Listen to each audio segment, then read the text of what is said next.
Welcome back, everybody. Rudy, Alpha Investments. How's everybody doing today? Crazy world, huh? You guys being safe out there? Don't let emotions drive you crazy. Beautiful world. Okay. Interesting little letter. I'm going to read this to you guys, and I want everyone's opinion. Comment section should be interesting. I'm going to give you guys my theory, more of a philosophical video to everyone. Just tell me what you all think. Throne of Eldraine. Okay. I believe, this is from a patron, by the way. I believe that we're in a modern day, new Phyrexia type era. I think he's referring to Throne of Eldraine. It's going to go down as an epic set, and boosters and sealed product will climb in the future. Maybe the singles too. I don't know. Maybe it'll be reprinted a million times into 45 Challenger decks and shoot around like Tesla. I don't know. In fact, I think we are actually in the middle of a new golden era of Magic the Gathering. And I'm going to list some sets that he listed for me. Dominaria, Guilds of Ravnica, Ravnica Allegiance, War of the Spark, Throne of Eldraine, Ikoria, Theros. Really amazing sets, he says. I believe Wizards' biggest issue is the pacing and execution of the work that they're doing. But they're on track to deliver big, especially in the Commander world. And then he goes into giving a 10-point strategy of things that Wizards could do to improve it. But before I just want to stop right there. That was kind of the meat potatoes of the conversation, everyone. First, I want to acknowledge, let's go back here. In the middle of a golden era, he thinks. First, I want to comment on a couple things. We all, as humans, meat popsicles, waffle fries, tater tots, whatever you want to call all of us, human beings can't see the glory days when they're in the glory days. Every generation thinks the previous generation had it better. Everyone believes the best days are behind them. Every generation of Magic says the previous generation had it better. Everyone said that the Silver Age of Magic, with all those Nemesis and Onslaught and, Plane Shift and a lot of weird sets back then. Scourge, Arcadian Masks. Everybody said that the sets before then were the Golden Age.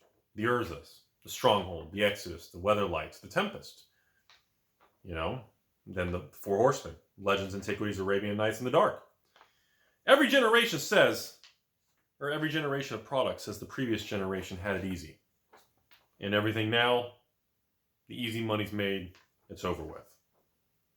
Then the Bronze Era came along, starting at Return to Ravnica, Gatecrash, and Dragon's Mace. Right after, of course, Scars of Mirrodin, Mirrodin Besieged, and New Phyrexia. Right after Dark Ascension, Avacyn Restored, and of course, original OG Innistrad. In the Bronze Era, of all these Gatecrash, Khans of Tarkir, Dragons of Tarkir, Fate Reforged, Kaladesh, Amonkhet, Hour of Devastation, Dominaria, and on and on and on. Shadows, Eldritch Moon, blah, blah, blah. You get the idea. Everybody says during that time, Rudy showed up on YouTube in 2016. He says, here he is, buying out all the old cards, dumping all these new Bronze Era products that were garbage, that'll never go up. And the anti-Rudy movement and the scam Rudy, blah, blah, blah, was born. And there were many times, I'm not going to lie, I'm going to be very blunt with you all. There's many times I started to maybe believe that a lot of that opposing viewpoint was accurate. Because you hear it so much, you start to question, go, well, maybe everybody's right. Maybe me hoarding all these boxes and selling them to patrons, even at $80 a box. I mean, maybe buying Kaladesh and Aether and Khans and, Gatecrash never goes up. Return to Ravnica is still $70, $60. And maybe buying all these Amonkets and Ixalans, maybe all this, maybe they're right. Maybe literally I am selling hopes and dreams in a cardboard box, It gets to you. It really does. It really makes you step back and go, I've had many nights where I step back and go, maybe I should make a video tomorrow kind of saying that, sealed product is dead. It's just, and this specifically, I went through a lot of nights like that, especially during the iconic Masters 25 reprint era. And of course, Amonkhet, Hour of Devastation, Ixalan, and Rivals of Ixalan. Those 4 standard sets and those 2 master reprints. Those were the dark days. Massive LGS shutdowns before Amazon became your local LGS and Wizards started dumping pallets to Amazon Direct. Before that, The products themselves were wrecking. I mean, I knew store owners who were doing mass box openings on Amonkhet or Hour of Devastation. They got annihilated. $10,000, $15,000 mass box opening, they lose 10 grand out of the 15 grand. They got annihilated. So, I guess it's interesting to see this patron, long-term patron, by the way. I wouldn't be surprised if he owns positions in all of these and bought them over the years, which means, on seeing Dominaria and these older sets, he's probably made a ton of money. But it's interesting for somebody to say, Rudy, I think you are missing it and everybody else is. So it makes me step back and say, well, maybe he's right. But, we don't know. The only way to find out if this gentleman is right, or young lady, is there a guy? I apologize, I'm not sure if this is a gentleman or a young lady. I think it's a gentleman. But the only way to really know is for the futures to get here. And the only way the future is going to get here is we all have to eat a lot of tacos and wait 5 years. Because, as we say, you can't really get the vibe for anything until it's out of print, which usually takes at least 12 to 18 months. And then you got to let it age 12 to 18 months. So it takes 3 years minimum to really see how the future looks back. And I don't know. And it's funny because he lists the sets of this new golden era right now. Dominaria, Guilds and Allegiance, which was Return to Ravnica, and War of the Spark, of course. But he also mentions Throne of Eldraine, Ikoria, and Theros. And that's after. Remember, War of the Spark was the end of the Bronze Age. That was the end of, War of the Spark. You could only buy War of the Spark boxes. When we hit Throne of Eldraine, that's when we got the regular product, the collector boxes, the deluxe edition, and you started getting the holiday fancy gift boxes with collector packs. Everything changed. And, and then, of course, Theros, same thing. Ikoria, same thing. And now it's even more dramatic with the new Zendikar set. We have, not only do you have the Zendikar, then, of course, the fat packs, the holiday collector boxes, or the holiday gift boxes, which look actually really cool for Zendikar. The collector boxes, but now we have set boxes. We have another tier piled on top of that Jenga tower. But this gentleman really says, at the end of the day, his exact words, really amazing sets. What do you all think? Full of crap? It's interesting because, even that Bronze Age, when I was on YouTube for the entire 4 to 5 years, starting 2016, of the Bronze Age. The first box I ever did the patrons, you guys remember, $79.99 was Eldritch Moon. That was when I started. And after that, I did the whole Return to Ravnica throwback set for $69. Giggity. We haven't done it yet. That's our first Giggity in like a month, by the way. A couple people said, Rudy, where are the Giggity? Sorry about that. And that's interesting. Then after that, of course, Call of Esh, 79. Aether Revolt, 79. Battle for Zendikar, 79. But, when you go through that, it feels different. It's easy for all of us right now. And we're going to pick on Throne of Eldraine here in a second. Sorry, everybody. It's going to be a longer video today. I'm in that philosophical mood. I think I'm in the mood to really discuss this with everybody. It's tough for me to have these conversations with myself in the middle of the night. I like to film it because I know I get good feedback. And a lot of you out there like to sort cards and run these videos. And I know there's a lot of people in the country that run my videos in card stores. And it's fun to think about this stuff. It's good for you. And it helps us all kind of think about different things and see where everybody else is looking at it, different perspectives. It helps us all kind of figure things out together. I think that's very healthy and important. But, it's difficult because, this channel's growth in getting that 3 to 4 million views a month has really, put this whole sealed product thing front and center to the world. And a lot of people feel the day that I started doing that was the day sealed product investing or collecting or hoarding or whatever word choice or hot button issues you want to say, that was the day that sealed product investing died, was when I made the first video. That's kind of like a meme. I've seen that around. People said the day Alpha Investments went public on YouTube and it spread like wildfire immediately, which is true, that was the end of it. And I don't know. There's times that, I've heard that so much, maybe I start to believe it, You hear it a million times, eventually you're just like, well, gee. But now that the Bronze Age is over with, it's weird to look back at it. Because I feel like that, even I got it wrong. And I feel like most people watching, if you were watching back then, got it wrong also. We all got it wrong. Isn't that weird to think that? Like that, but that's what happened. Seriously, that's what happened though. How crazy is that?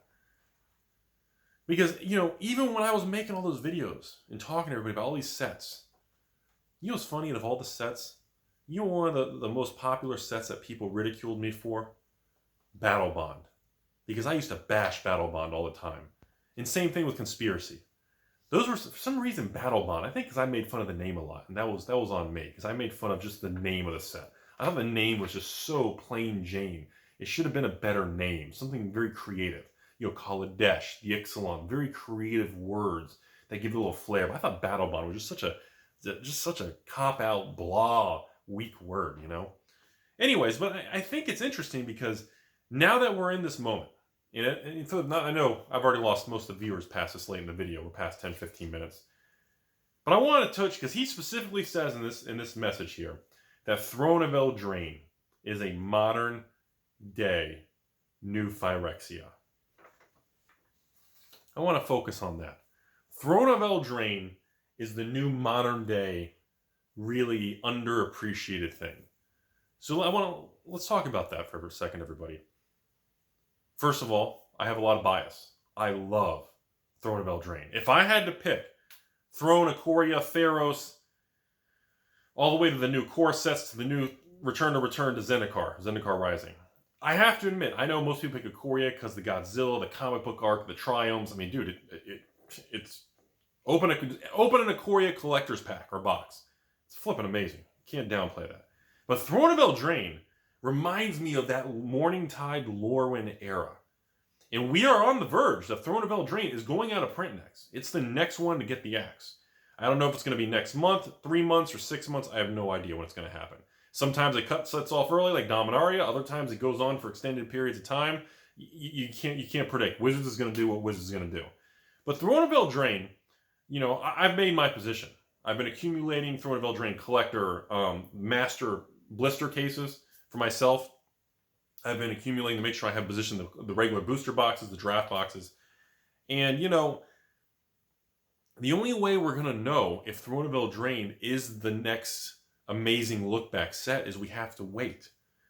And, you know, I know it's so difficult to see it in the moment, especially when it comes out and you were part of it when the set was released, or you were part of it when it was in standard. You were part of seeing all the box openings or the expected value drop. Or when you go through the life experience, you tend to look back on it differently than someone who's going to join Magic in 3 years from now and say, hey, man, I wish I was part of Throne of Eldraine era. I feel like that's going to happen. Now, there's other products, like Dominaria. From day one, everybody loved it. The day it went out of print, everybody still loved it. To this day, I look back at Dominaria, and I did box openings of it. I remember selling the $79.99 standard boxes to pay. I mean, everything about it was an amazing product. Everybody loved it. It sold like crazy, and it still went up, printed to oblivion. It still goes up, and it's still good. But now that we're on the verge of Throne getting the axe, it'll be the first set in standard to go out of print in the post-Bronze Age era. This is very important. It's the first product that's going to fall off that has collector boxes and collector booster packs. Remember, we have no history in Magic's almost 30 years of Magic now. What are we at, 27 years or something? In Magic's 27 years of history, we don't have any out-of-print standard sets with collector boxes. So that's going to be a really big thing that a lot of people are paying attention to. And I don't know. And I don't know. I want to believe, because I'm buying. I've put my own money. I've accumulated. I've been trying to reach out and get more of those Throne collector blister cases to sit on for myself, which I now have. I ran some specials to patrons where I sold them super cheap. And, you know, most of it I sold, but I kept a good batch. I've been trying to replenish for myself because I'm like, wow, this is about to go out of print. I want to make sure I have some for the future. And I feel like maybe this gentleman's right. But how do you determine that? Seriously. How do you determine what creates the next sought-after new Phyrexia feeling set? Well, Rudy, that's impossible. You can't have another new Phyrexia set. That was a short-printed set back in the Silver Age. It was the last set in the block. It was a unique thing. The Phyrexian mana thing was super unique mechanic. There, you know, yeah, You can't duplicate that. Throne of Eldraine, nowhere in the same level. I know that's what some people are going to say. But I don't know. I just don't know. The fairy tale theme of Throne of Eldraine, the only thing I can comment to you guys is it reminds me of the Morningtide Lorwyn era. That's the only real thing I can kind of comment to you all. It's the closest thing we have to that feel and theme of old Magic. And I can be the first person to also be blunt with you all. Morningtide Lorwyn era sealed product, whether it was starter decks or tournament decks, they called them, or booster boxes, are highly sought after. They are so looked back upon with nostalgia in 2020. They are super tough to get. Now, are they going to go up anymore? I don't know about that. They've already appreciated so much. By the time you watch this, there's no opportunity right now in it. But the point is, we don't know. We don't know. And at the same time, I just, it's really difficult to figure this out. Because, like I said, we're at the introduction of this post Bronze Age era with these boxes, and we don't know how it's going to age. And I've spent so much time trying to think about this, everybody, and try to think the pros, the cons, all the variants, the million different versions. Yeah, but Throne has these adventure and fairy tale showcase frames, and it was the first collector box. And yeah, but it was printed to Oblivion. The good cards were banned. It's just there's so many pros and cons of it. But I go back to an age-old thing, everybody. The more things change, the more they stay the same. And back in 2005, when I first started to expand into sealed product in PSA 10 graded purchasing of Magic cards for old stuff and buying sealed product and new stuff, it reminds me of that time. And that was the time that when I said these same things about, hey, I'm thinking about buying some new sealed boxes, and everybody just said, you don't want to do that. The old stuff's where it's at, the old revives, and which was true. And if you bought that, it all went up. But it was also true with the new stuff. And, before we end this video, I want to compare it to a couple other little things. I want to pick on Ixalan real quick in Amonkhet. The Ixalan block and the Amonkhet was the worst time for me going through Magic. The product sold so bad. Stores got annihilated. It was a terrible time in Magic. I can't emphasize that enough. Hour of Devastation sold so poorly. Ixalan and Rivals of Ixalan was like the least selling standard Magic set I had seen in years. It made Eldritch Moon look like a hot selling product. And now, in 2020, I get daily messages of people asking, hey, Rudy, can I buy a case of, Amonkhet and Hour of Devastation? Can I buy a case of Ixalan or Rivals?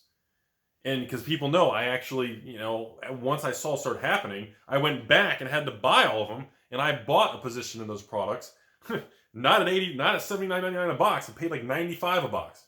And I bought my positions. I had to go back at a higher price and buy them because I realized the mistake I had made. I sucked it up and paid the higher price because I saw the market changing, and I went, oh crap, I got it wrong. And I feel like right now we are headed to the same thing. Because again, the more things change, they stay exactly the same. And I feel like all this uncertainty is the only thing that's certain, is that it's always going to be this way. And I think it goes back to how all of us are wired for the next best thing, the next hype train. What's good?